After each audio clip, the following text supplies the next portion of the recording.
dependent on coal and other dirty energy forms. And already, one of the biggest fire plants by ESCOM is they just started the construction with the support of the World Bank. And the World Bank is situating itself as a climate bank. I can't marry the two. But, you know, besides this, of course, the extraction of diamonds, platinum, all these other resources, they're equally energy intensive. Now, and with the false solutions for climate change, like going to agrofuels, this has led to land grabs in the global south, some of which are really astonishing. For example, there are some corporations who have become experts in sovereignty speculation. They call themselves sovereignty entrepreneurs. And so they've mapped out nations in Africa that would likely split in the near future. And they invest in buying, grabbing land in parts of those countries they believe would be easily pliable for them. It happened in South Sudan. There's a company that bought 600,000 hectares of land for a princely sum of $25,000. And they had, the agreement gave them the right to all the trees on the land, all the minerals in the soil, the carbon in the trees, the carbon in the soil. They went to great detail to list what they can get from that place for $25,000. But glad to say that when the country eventually split in July this year, that agreement was overturned. But I get really worried because one of the nations listed as by these speculators that would split is my own country, Nigeria. So I need to be very careful about what part are they investing in, what part are they grabbing lands, and what are they instigating. All these kind of speculations may not be seen as directly contributing to global warming. But we have to know that the political, everything that is being negotiated, the action and lack of action, all have political underpinnings.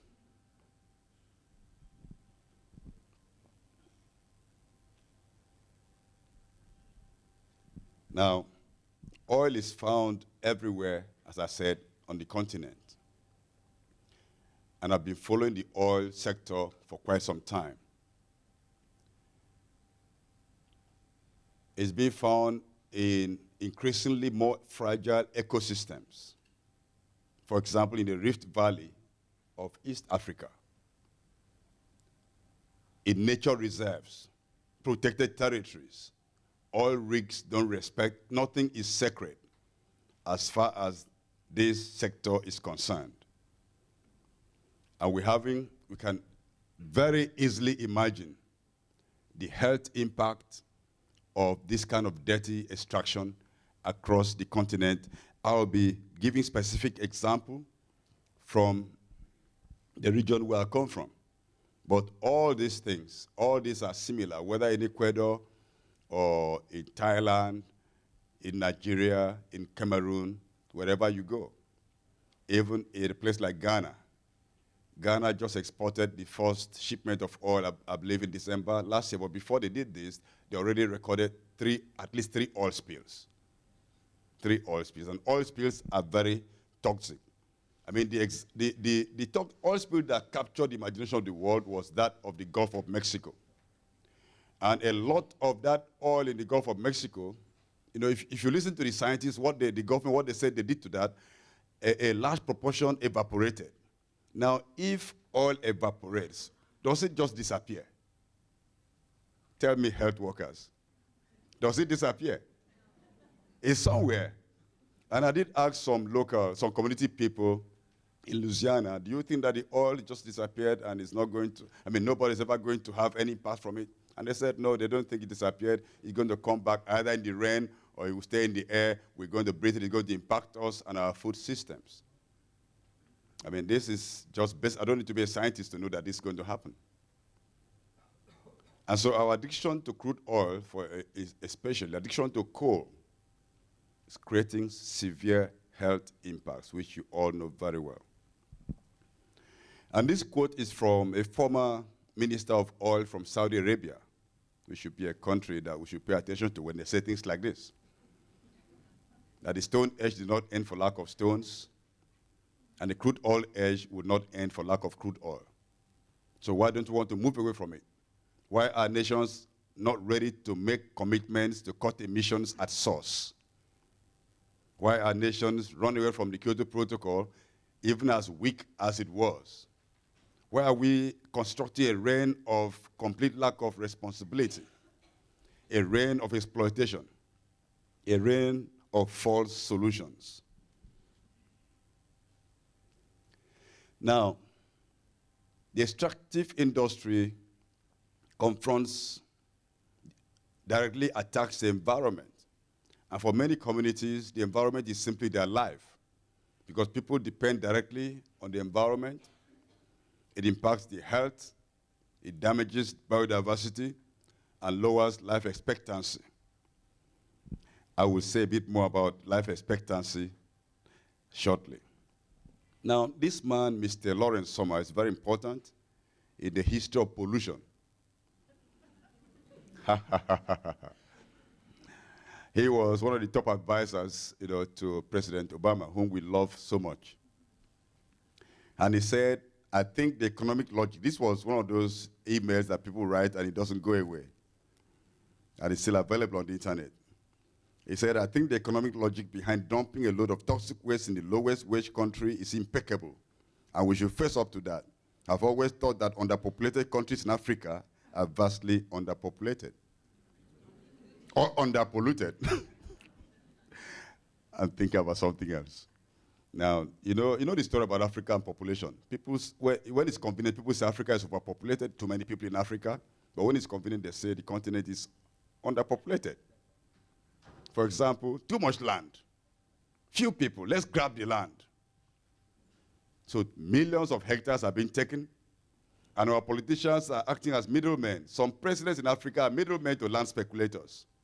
And they don't sell not only the land in their country, but the land in other African countries. So this man, while at the World Bank, said that it's okay to pollute nations where life expectancy is low. Because he went on to say, well, if you're going to have prostate cancer, for example, at the age of 70, what does it matter for a country where the people will never get to that age? Oh yeah, this is the logic of capitalism. It's the logic of pollution, the logic of the climate debate. We are going to escape it. We are going to escape it. Africa may be burnt or roasted. The small island states may go under, but at best Europe may become the tropics. It gets warmer, we can plant bananas there and plant oranges and pineapples. But you see, this is the kind of logic that leads to, it's a very fatal illusion. Now we come to the impacts of destructive extraction on health. The photo you are looking at is a picture of gas flaring in Nigeria. And that's a woman processing food using the heat from the fire, from the flaring. Now, gas flare is the burning of gas associated with crude oil extraction.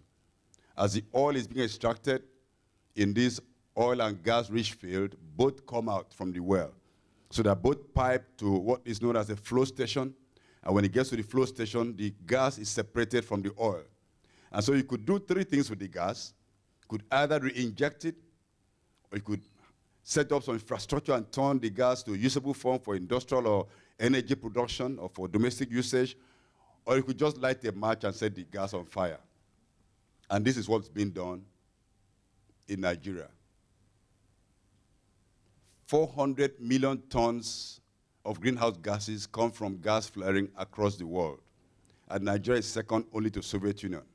But the difference is that the Soviet Union is mainly in a sparsely populated area, but in Nigeria, it's in where people live, right? Where people live. People go there, and it's been illegal in law from 1984. It was outlawed. But it goes on. And now because this gas has elements like that cause cancers, cause leukemia, blood disorder, bronchitis, asthma, and some, of course, causes acid rain when the sulfur oxides and nitrogen oxide mix with moisture in the atmosphere. And for people to go there to process food, it means people are directly eating poison. This is what I just talked about, they cause asthma and all those chronic bronchitis, breathing difficulties, lung infections, and all that. Now I'll end with this. Ogoniland saw a stoppage of oil extraction in 1993 when Shell was expelled. But in August this year, the United Nations Environment Program issued a report called the Environmental Assessment of Ogoniland. And we're told that all the water bodies in that territory of Nigeria is polluted. And a lot of locations have benzene, which causes cancer, at a level 900 times above World Health Organization standard. They also told us that the land is polluted to a depth of 5 meters in many locations.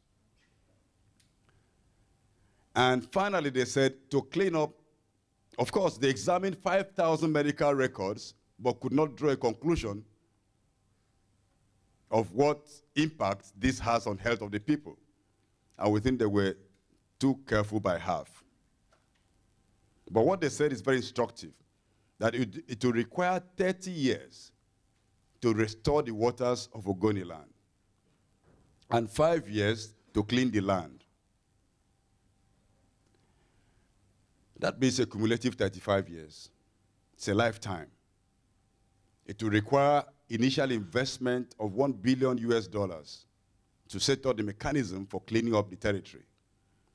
And this is just a fraction of the area where oil extraction takes place. Now, life expectancy in this area is 41 years. And when you visit in Africa, if a person dies at the age of 80, 90, there's a big community celebration. When somebody dies below 30, that person is buried quietly. But in Ogoniland, if somebody dies at 30 now, you'll be big banners for a life well spent. We celebrate the passing on of XYZ. All because of destructive, extractive activity, extraction of this resource that is a major cause of global warming and that has direct impacts on the health of the people. This is why we believe that the fundamental argument at the climate negotiation should be about how to stop the reliance on fossil fuels. And we say, leave the oil in the soil, leave the coal in the hole, leave the tar sands in the land, and no fracking business at all. Thank you for your attention.